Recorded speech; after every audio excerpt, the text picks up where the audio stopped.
School വിട്ട് വന്നാൽ നേരെ അടുക്കളയിലേക്കാണ് ഓടാറ്. എന്താണെന്ന് വെച്ചാൽ അമ്മ എന്തെങ്കിലുമൊക്കെ സ്പെഷ്യൽ വൈകുന്നേരം ഉണ്ടാക്കി വെച്ചിട്ടുണ്ടാവും. അത് കഴിക്കാനുള്ള ഓട്ടമാണ് അങ്ങോട്ട്.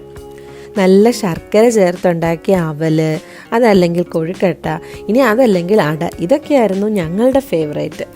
ഇനി അതല്ലെങ്കിൽ വീട്ടിൽ വരുമ്പം സമോസയോ പപ്സോ ക്രീം ബണ്ണോ ഒക്കെ വീട്ടിൽ കണ്ട അപ്പോഴേ മനസ്സിലാവും അമ്മ എവിടെയോ പുറത്തു പോയിരുന്നു എന്ന്. അതാണല്ലോ, ഇതൊക്കെ കിട്ടണമെങ്കിൽ കടയിൽ നിന്ന് അമ്മമാർ എപ്പോഴെങ്കിലും ഒക്കെ വാങ്ങിക്കൊണ്ട് വന്നെങ്കിലാണ് നമുക്ക് കിട്ടാറ്. ഇപ്പം പിന്നെ എന്ത് വേണമെങ്കിലും വിചാരിച്ചാൽ നമുക്ക് വീട്ടിൽ തന്നെ ഉണ്ടാക്കിയെടുക്കാമെന്നുള്ളൊരവസ്ഥയായിട്ടുള്ളത് കൊണ്ട് ഇന്ന് എൻ്റെ അമ്മക്കുട്ടന് വേണ്ടിയിട്ട് വൈറലായി പോയിക്കൊണ്ടിരിക്കുന്ന ബൺ മസ്ക ഉണ്ടാക്കാനുള്ള ശ്രമമാണ് കേട്ടോ.